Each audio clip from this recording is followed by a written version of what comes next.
Welcome to the How to Be Awesome at Your Job podcast, the show where brilliant professionals share how to sharpen the universal skills required to flourish at work. Enjoy more career fun, wins, meaning, and money with your host, Pete Makaitis.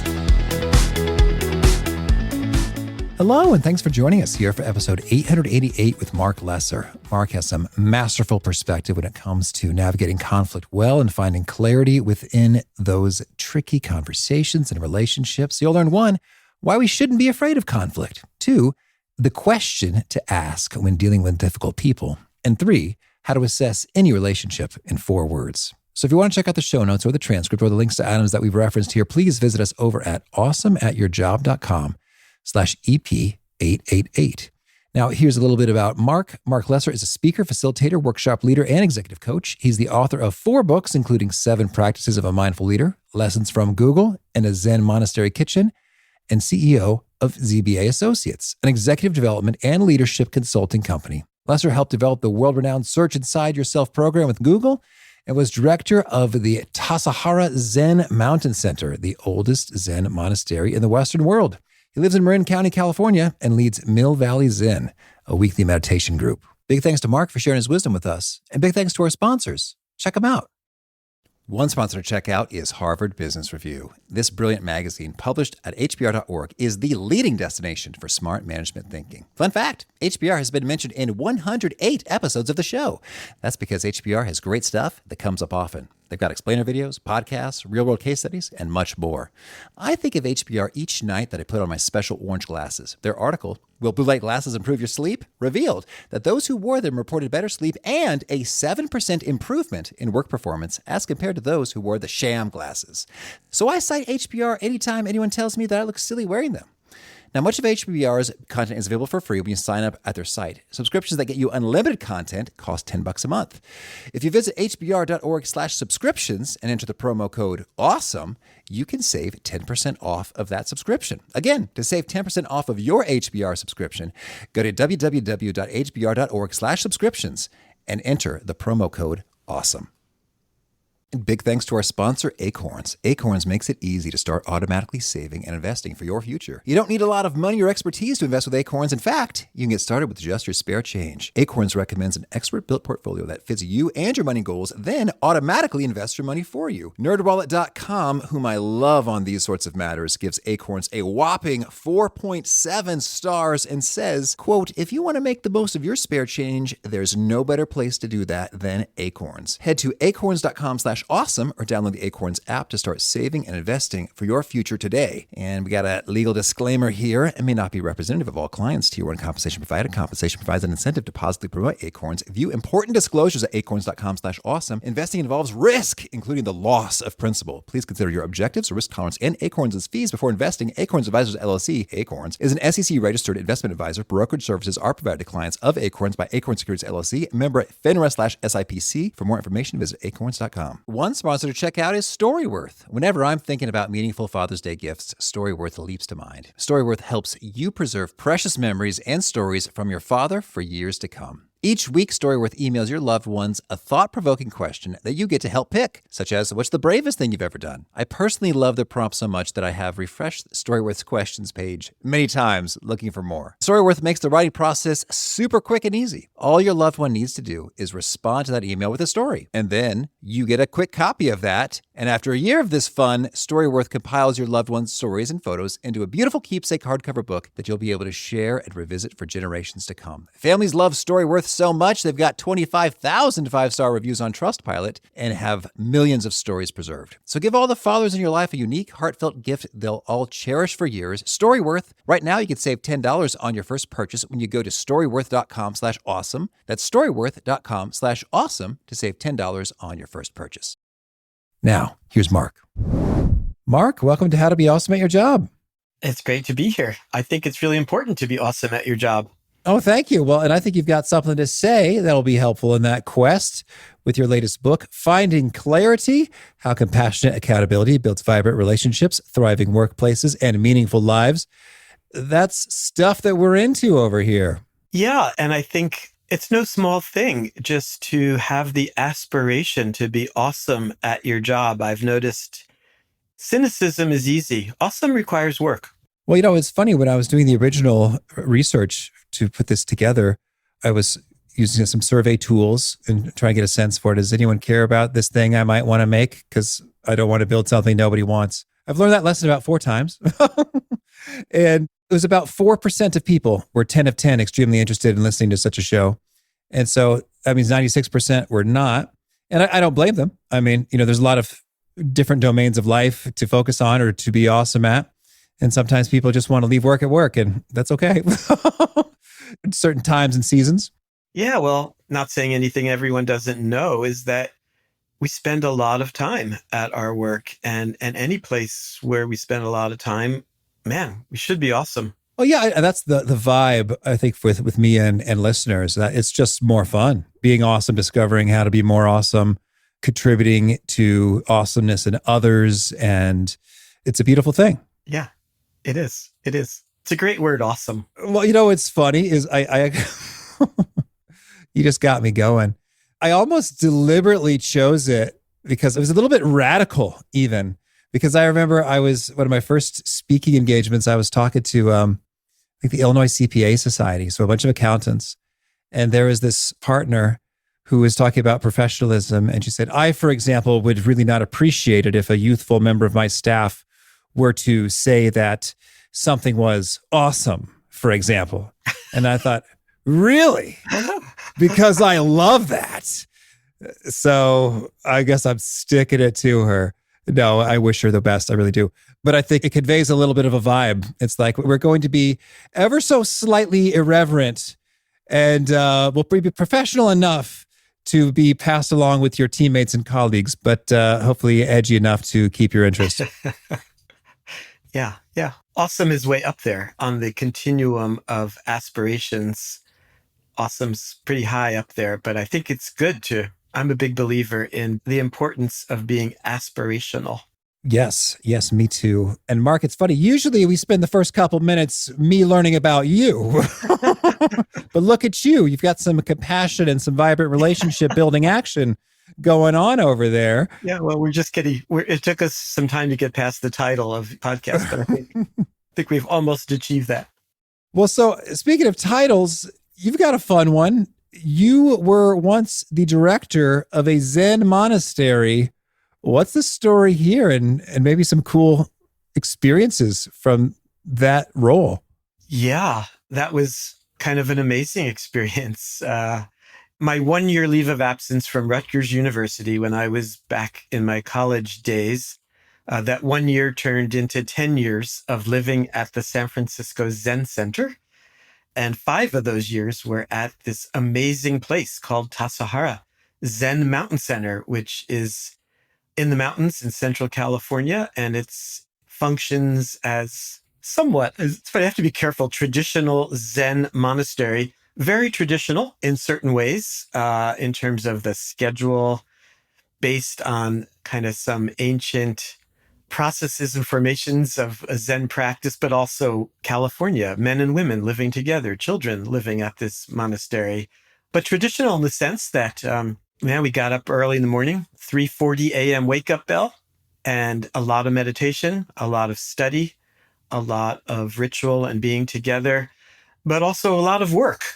And it was there in that role as director that the light bulb went off for me, and I realized that I thought of myself as a Zen student, but I was leading. I was in a leadership role. I was managing, especially. So this Zen monastery turned into a conference center and resort in the summertime. So very quiet and chill, secluded all winter, but very much like any other conference center, workshop center, 70 or 80 overnight guests, gourmet vegetarian meals served, 3 meals a day. So it was pretty intense workplace. And the aha I had was that I was in a leadership role and that I loved it, and that I got to get the experience, very much the full-on experience of integrating meditation, mindfulness, spiritual practice with running a small business, managing a staff, dealing with money, dealing with all the problems and opportunities of any small business. And I wondered, why isn't everyone integrating what looks like these two different practices? And that kind of set me on the path of this whole wonderful world of mindful leadership. And it was why I got the call several years later from Google saying, hey, we want you to come and develop a mindful leadership program for Google engineers. And that was also another amazing opportunity. And so when we talk about mindful leadership, is there a key way you would articulate what that is and how it differs from normal or sort of mainstream traditional leadership? Well, now we're going to go back to where we start. Yes, it's an aspiration to be awesome. But awesome, I think I'm kind of teasing, but I'm also being real that I would say that mindful leadership is about bringing one's full heart, mind, body, spirit into your work, and that all those things really matter, and that it's a great aspiration for results and effectiveness and doing things at the highest level possible, and bringing in a great sense of one's humanity and emotional intelligence into leadership. Okay. Well, that sounds swell. Tell us, along the way, any particularly surprising or counterintuitive discoveries you made in researching this or putting together the book, Finding Clarity? Yeah, well, this has been my life. Finding Clarity is actually my 5th book. And all of my books in some way have been about, I'd say, this integration of one's whole life, that everything in your life, alignment and wholeheartedness. I know you're going to ask me this later, but I'm going to give you the answer to this right now. One of my favorite quotes is from the poet David Whyte, who says, "The antidote to exhaustion isn't rest. The antidote to exhaustion is wholeheartedness." And I would say that what is it that makes one's work awesome? One answer that I'd have is about to be wholehearted, meaning that your work is fully aligned with what you believe in, with what your values are, with some aspiration that you might have of doing good things, doing important things. Your work is an offering that you're making to the world. So to me, these are all ways of talking about, again, whether you use the language of mindful leadership or wholehearted leadership. Okay, cool. Well, then tell us, what's this concept of compassionate accountability? Yeah, so compassionate accountability, I'd say, is maybe a subset of that. It's a focus on holding oneself and others accountable. It's interesting. Accountable is a word that's used a lot in the business world, as it should be, but often people have sort of a negative connotation with this word accountability. So I sometimes substitute the word alignment, which is maybe a softer, gentler form of accountability. But accountability, people usually think of it as obvious things like doing what you say you're going to do, like having goals and benchmarks and being accountable to them, like actually being able to look at and report on how's it going. But really, accountability is about aligning about what success looks like, but also I'd say aligning around how we're working together, how we are dealing with success and failure, with conflict, what happens when things are difficult, when there are challenges, then what? And the compassionate piece is marrying accountability and alignment with a sense of care and trust and compassion. Compassion is kind of one step up above empathy is talked about, and the importance. There's a lot of studies on how important empathy is feeling the feelings of other people. And compassion is feeling other people's feelings and wanting the best for other people, wanting to heal people's suffering and stress and anxiety. So compassionate accountability, they seem like they're contradictory, but they are two, I think, essential practices in the workplace. And I think important practices toward working with more awesomeness. Well, could you perhaps paint a picture with some examples of, here's an approach that we would consider compassionately accountable versus some other common approaches that are lacking either in compassion or accountability that are rather common? Yeah. So I think what I've noticed is that accountability is hard in the workplace because it means dealing skillfully with conflict. And dealing skillfully with conflict, it takes skill, but it also takes emotional intelligence.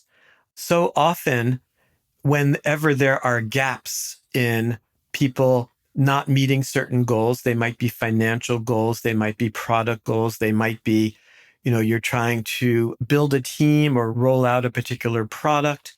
And accountability means paying attention and checking in and really looking wide eyed and with as much clarity as possible about how are we doing in meeting those goals? What's working well? What's not working well? Where do things stand? And having those conversations where you're not overreacting or underreacting. So compassion is like, I think of compassion as the sweet spot of being able to be direct and clear, and at the same time, to be caring and to be building, to seeing any time where there are gaps between what we're trying to accomplish and where we are, that those gaps are opportunities to build trust and connection as opposed to eroding trust and connection. Okay. Well, could you maybe give us a demonstration and practice if, let's say, someone was under delivering on a goal or commitment? How might you approach and articulate some messaging to that person? Sure. Yeah. I was thinking an example that I often use, and maybe this is close to what you're saying. An example is you're carpooling with someone and day after day, they're late. You're standing there in the corner and you have an agreement that they're going to pick you up at 8. And it's sometimes, 10 after 8 or 50. And most days you just get in the car and you don't say anything. But at some point you say, we need to talk about this. There's a gap between what we've agreed to do and what is happening. And here's what I'm seeing. And I'm kind of feeling not so good about it. In fact, I'm a little angry. I don't feel respected. What are we going to do to close this gap to fix this problem? But then you have to listen, because you might find out some things that surprise you about what the other person's experience and story is, having to do with either family matters or some sickness, some health issues, that there was construction on the road that wasn't supposed to be there, so I went another. But it means being able to have such a conversation. Now, these conversations and these gaps are very much affected by context and by role and relationship. The one I was just talking about was, kind of equal people, one person just picking up another. Now, if I'm the person in charge and you are regularly late with handing in the accounting information that I needed, that might be a different conversation. That might be, we have a problem. Here it is. I hear there's a lot of reasons why your reports are late, but this is really important and this needs to be fixed.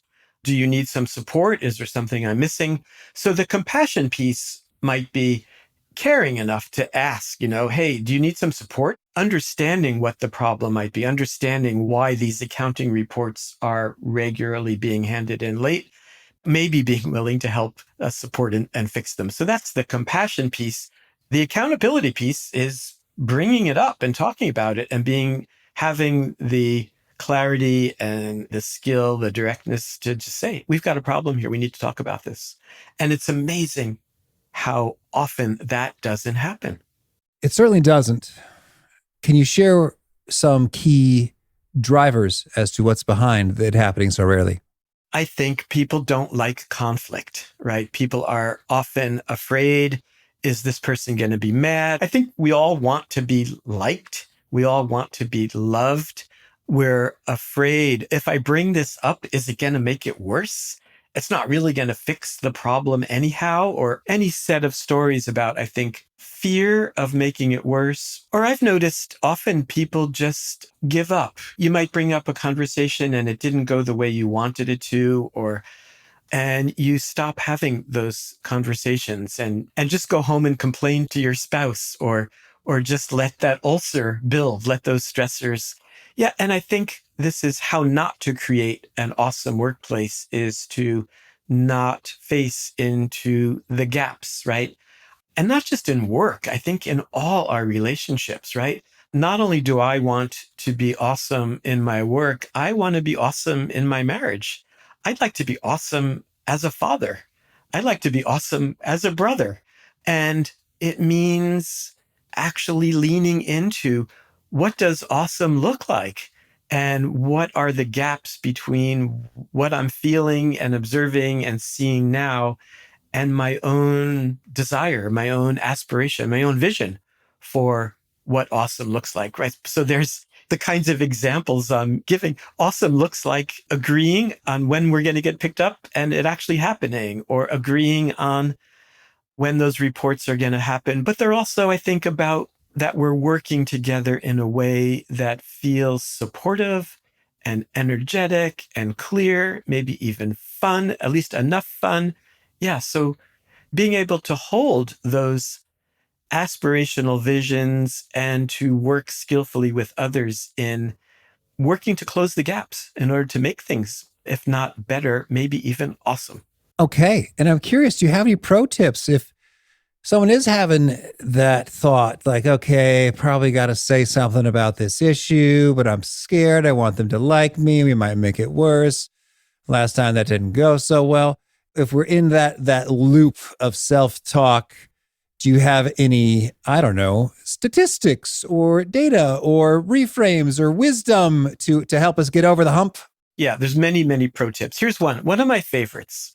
A really easy way to find a way into such dealing with some of those gaps or some of those conflicts is to start by saying, the story that I'm telling myself is that you're late every time you're supposed to pick me up, and therefore you don't respect me. You're not respecting me and my time.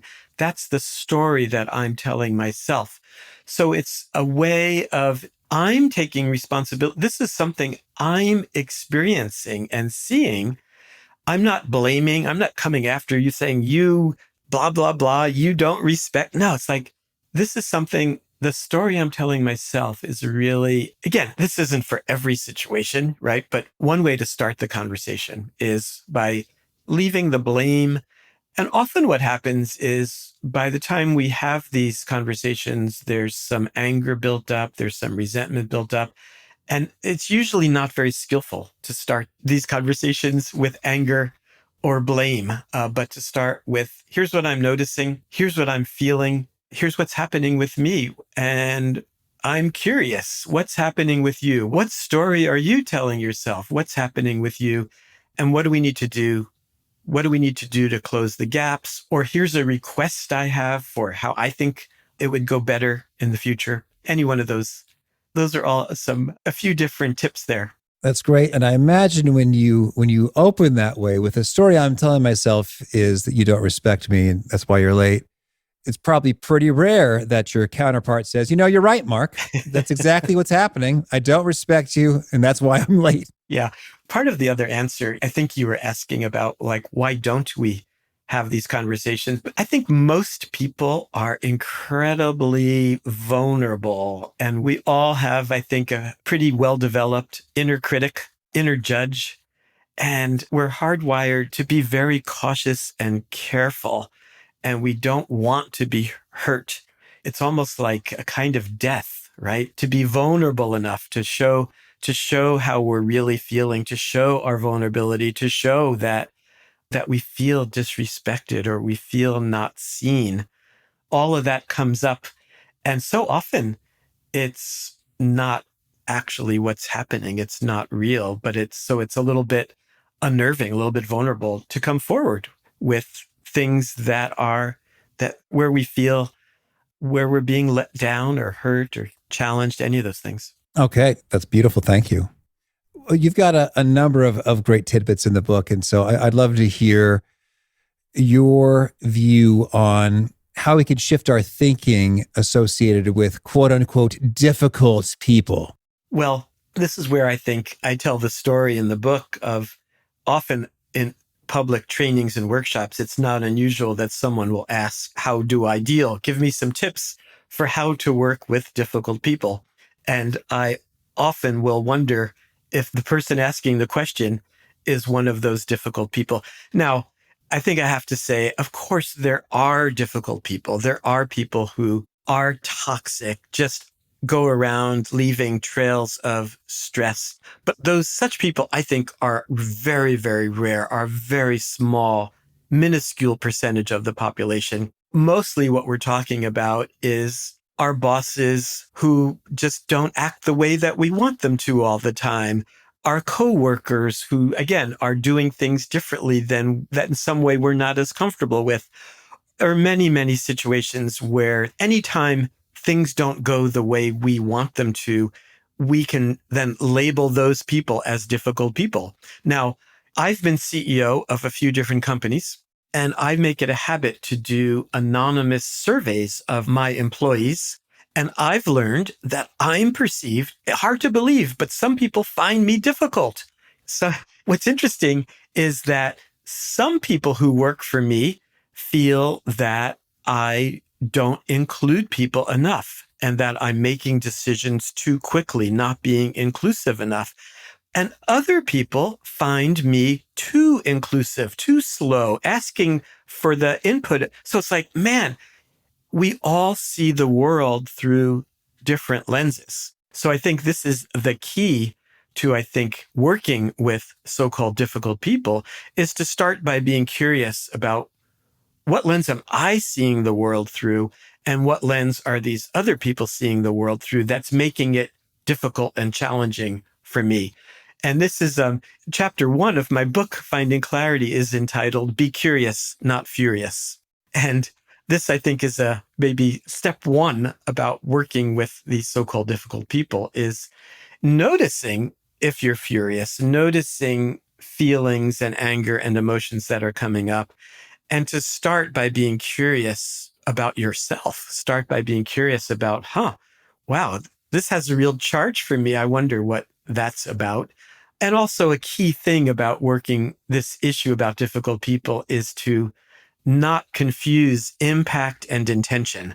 This is one of those classic rules of thumb in having difficult conversation, right? So impact is you do something, Pete, and I'm like, ouch, that hurt. That didn't feel good. Well, we humans are wired. We go right to thinking, I know why. I know your intention, that you must have had some bad intention. But instead of going right from impact to intention, to be curious, hey, that hurt. What just happened there? That didn't feel good to me. I'm curious, what was that about? What were you thinking? Why did you just do what you did? That's good. That's good. Well, talk about the anonymous surveys for a moment. In practice, how does one execute that? Anything? Google Forms, Typeform, or you have a specialty consulting 360 feedback company you engage? How does one execute that if they say, ooh, I want anonymous surveys? Well, there happens to be one in the back of my book. All right. That I, when I was CEO of my last organization, I was doing a lot of work with Google. And my friends at Google were happy to provide me with a very well-developed anonymous survey that they used at Google. Oh, okay. And I took it and I worked with my team and we customized it and worked it to be as useful and effective for our environment. And so, yeah, I think it actually takes some thoughtfulness to develop what are the things that you want to measure? What are the things that you want to know from your employees? And yeah, so it's designing just the right questions. And it can be a handful of questions, or I think, the one that I have in the back of my book is about 60 questions. It's pretty thorough because it gives you a benchmark around culture, around management, around the CEO. Yeah. And once you have it, you just put it out there there's a bunch of different platforms you can use for forms and collect the information and spend a lot of time looking at the results. And it's hard, I've always aspired to have awesome workplaces. And generally, the results of those surveys can be surprising to find out that a lot of people might find the workplace awesome, but a lot of people maybe don't find it so awesome. And to get more information about what are those gaps and what can we do? What can we do to close those gaps? I mean, one of the things that I found out was that things like spending time with employees' personal and professional development was something that mattered a lot. And that it wasn't, as CEO and in the last company that I helped grow, there was a gap there. We were not prioritizing really making sure that people felt that their personal and professional development was a high priority and that we had to put in different systems and mechanisms for being able to support employees in that way. Okay. You've also got a good tidbit. You say there are 4 most important words to assess a relationship. Lay them on us. Yeah, I think the 4 most important words are, how are we doing? How are we doing? And I tell the story in my book about having that conversation with my adult daughter, where I think there's just something about, again, I think especially if there is any tension or anxiety or gaps in any kind of relationship, the tendency is to not address it and to not talk about it. And my experience is that's usually a bad idea. It's a bad idea in the workplace. It's a bad idea in our primary relationships with our partners, with our children, with our parents. So just being able to check in, like, how are we doing? But it takes some skill and some presence actually to ask that question and to ask it in a way that is real and where you'll get some real feedback. Because usually, I hear this a lot, and I'm sure, especially with young kids, how are you doing? Everything's fine. It's always fine. At work, in the workplace, generally, everything's fine. So you might have to dig a little deeper and ask, well, what are some things that aren't fine? Tell me, there must be one thing or a couple things that could be improved in how we're working together. Because I want this workplace to be awesome. And it sure doesn't look to me that you think this is an awesome workplace. What could be better? And I think it starts with the how are we doing conversations. And if I may ask, where did the conversation with your adult daughter go in terms of highlighting ways to be doing better? Yeah, well, it wasn't easy. I got to hear, which I really wanted to, about some things that were bothering her.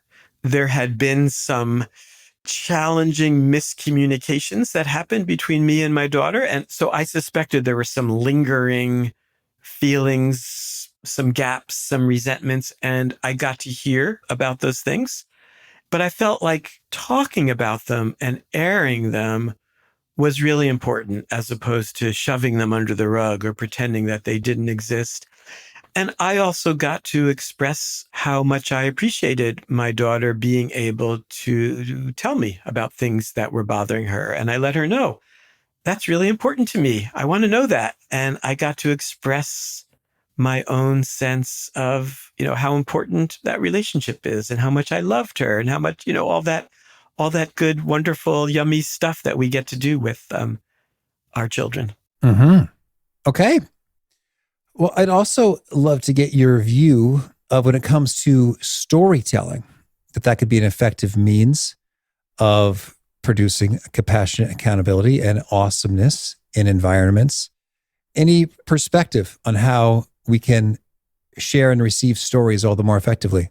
I've been working with a few different leaders on the importance of storytelling as a way of expressing.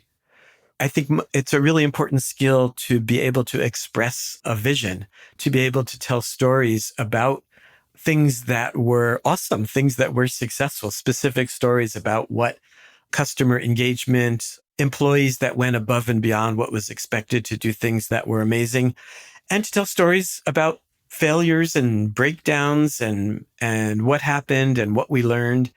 Yeah, storytelling, I think, is, I'm surprised there aren't more MBA, my business school classes on the art of storytelling. Such a, I think, important competency and skill for leaders. Okay, so it's important. Any tips on doing it better? It's funny. I used to do, and I still do a fair amount of keynote speaking, and the being able to be a good storyteller. I remember years ago hiring a coach and consultant, and part of it is practice telling a story. Take specific events and talk about them. I think the typical arc of any story is describing what's happening, what's the challenge, and how we overcame that challenge and what we learned from it. It's like the hero's journey. The hero's journey starts with that we're all heroes in the journey of life. And it starts with the aspiration for awesomeness, the aspiration to find our true home, to find meaning, to find connection. And then there's always the challenges and how we find our own power to meet and overcome these challenges. Star Wars, apparently, according to George Lucas, was based on his reading of the traditional hero's journey process of stories and end of life. Well, tell me, Mark, anything else you want to make sure to mention before we shift gears and hear about some of your favorite things? I think we've accomplished a lot here. I think so too. Well, so now you gave me it before, but I want to hear it again. It's so good. Favorite quote, drop it on us. Well, I've got many favorite. I started and ran a greeting card company for 15 years, so I am a professional quote collector. But one of my all-time favorites is Wendell Berry, who is a fifth-generation Kentucky farmer who said, "Be joyful, though you've considered all the facts. Be joyful, though you've considered all the facts," which I think is great on a hard day in business or reading the newspaper. Don't shy away from the facts, but practice with joy. All right. And do you have a favorite study or experiment or bit of research? Oh, man. Favorite study, bit of research. I love some of the studies on meditation and how studies showing how meditation will, over time, change the gray matter in your brain. And studies showing that meditation, the relationship between meditation and developing one's own leadership skills and emotional intelligence. Lots of studies out there. Thousands of these people studying meditation and mindfulness. All right. And a favorite book? Well, the book that I was thinking about while I was talking today is a book called Difficult Conversations. And it's a book that one of the best edited books, every word in that book is matters. Yeah, it comes out of the Harvard negotiating team, and it's simply called Difficult Conversations. Okay. And a favorite tool? Something you used to be awesome at your job? I love my MacBook Pro. It faltered as I was starting it this morning. I said, oh no, I depend on this computer so much these days. So yeah, I love my MacBook. And a favorite habit? Getting up every morning at 5:30. Okay. And is there a key nugget you share that really seems to connect and resonate with folks? They quote it back to you often? Yeah, the four most important words. How are we doing? And if folks want to learn more or get in touch, where would you point them? My website, marclesser.net, MarcLesser.net, with lots of my writing and audio and video. Yeah, worth the visit. And do you have a final challenge or call to action for folks looking to be awesome at their jobs? Yeah, don't avoid conflict. Learn to get awesome at noticing and working skillfully with the gaps between what is and what would be awesome. All right, Marc, this has been a treat. I wish you much fun and clarity. Thank you, Pete. It's been a pleasure. I love so much of what Marc had to say, particularly to become curious and not furious, which is just sort of funny. It makes me giggle. And when I am feeling furious, I think I'm going to remember, Marc said to be curious and not furious, as well as assessing relationships very simply by asking that question, how are we doing? So simple, so powerful. Great stuff from Marc. Again, the show notes, the transcript, and the links to items we've referenced is at awesomeatyourjob.com/EP888. Hope to catch you next time. And peace. Thanks for listening. To get the most out of the show, we recommend 2 key things. First, check out the extra resources at awesomeatyourjob.com. You can find this episode's transcript and links, as well as the perfect episode for your situation. You can search the full-text transcripts of hundreds of episodes or explore episodes tagged by topic and competency covered. Second, subscribe to the podcast and get future episodes automatically. You can subscribe by telling Siri and several other smartphones and speakers, subscribe to the How to Be Awesome at Your Job podcast, or by tapping subscribe in your podcast player of choice. If you'd like some extra help figuring out podcasts and how subscriptions work, visit awesomeatyourjob.com/subscribe for guidance. Hope to catch you on the next episode of How to Be Awesome at Your Job. 1, 2, 3, 4. Those are numbers, but you already knew that. If you want to know what number you're going to pay each month for your car, use Kelley Blue Book My Wallet on Auto Trader. They're really good at numbers. Auto Trader.